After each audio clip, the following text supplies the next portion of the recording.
Fritzinger ist ja in den vergangenen Jahren schon diesen Weg der Qualität gegangen, ganz bewusst, hat immer schon zu den Spitzenhotels gehört. Und jetzt haben sie den letzten Schritt auch noch gewagt und den 5. Stern angepeilt. Und ich gratuliere ganz herzlich, dass sie ihr Ziel erreicht haben. Und damit unterstreichen sie einmal mehr, dass wir nicht nur gute Luft und schöne Landschaften und gutes Essen und nette Leute hier im Bayerischen Wald vorweisen können, sondern auch Spitzenqualität anbieten. Gerade was Wellness, Gesundheit und Fitness anbelangt, legen ja unsere Mitbürger immer mehr Wert darauf. Und wenn wir gerade sehen, dass Gäste aus der Schweiz kommen, das heißt, dass sie längst europaweit bekannt und anerkannt sind und jetzt zu den Spitzenhotels Deutschlands gehören. Und sie sind ein Leuchtturm für den gesamten Bayerischen Wald.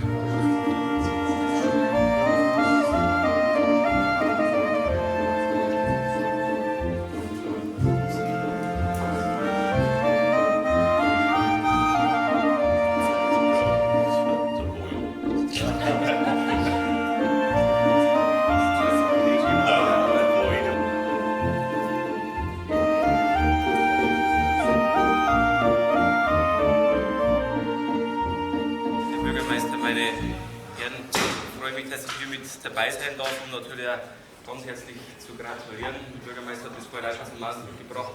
Nicht nur die Marktgemeinde Röhrbach, sondern der Landkreis Frauengrafenau ist sehr, sehr stolz, dass wir ein derartiges Haus bei uns im Landkreis auch beherbergen und das ja, auch dem positiven Ruf und positiven Namen nach außen auch ausgezeichnet sind.